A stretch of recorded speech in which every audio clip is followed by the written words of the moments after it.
I need to speak to Caesar!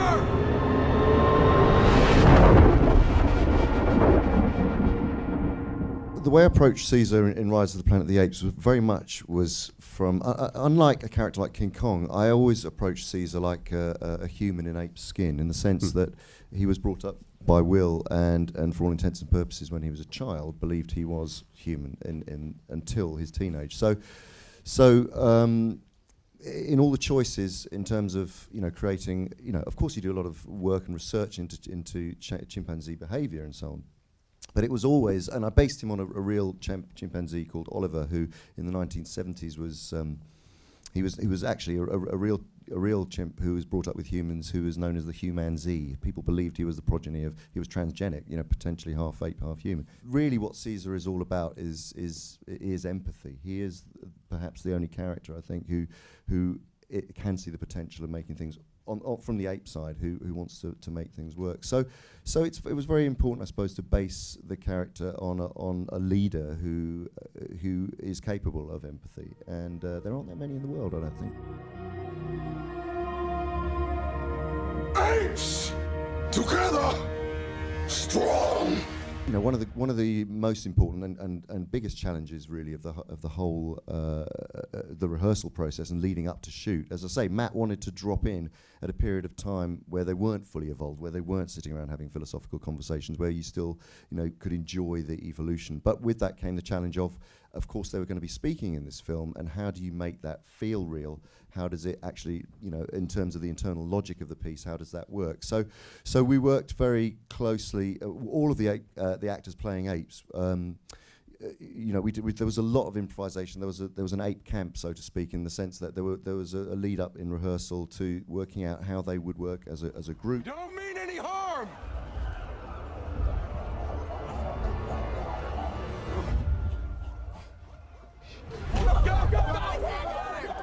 It is about empathy. It's about family, and it's about prejudice, really.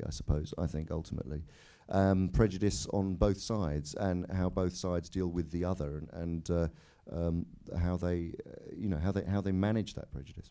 We're trying to push the boundaries in different ways in the live theatrical arena as well, because performance capture is, as I say, at the end of the day, it's a technology. It's a bunch of cameras filming a performer's performance.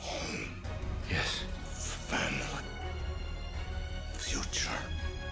Let's bring up, first of all, Carol Jamie, who is a journalist, author and broadcaster who specialises in evolutionary psychology, and Volker Summer, who is a professor of evolutionary anthropology at University College London. So come and join us, guys. Hello, hello. I like the fact that Caesar's character has developed as much as he has, and the fact that he's taught the other apes sign language, that's all credible. Films like this can actually be great gospels to awaken us to the fact that there is a very, very serious cause which we may want to take up. And that's actually why I support stuff like this. I think while it looks like fantasy, it's not very far from reality. Just made me realise, of course, we are 97% the same genetically. There is very, very little difference between, and I mean, some of my best friends are apes, and exactly. So it really does chime in. I mean, what you're saying makes perfect sense.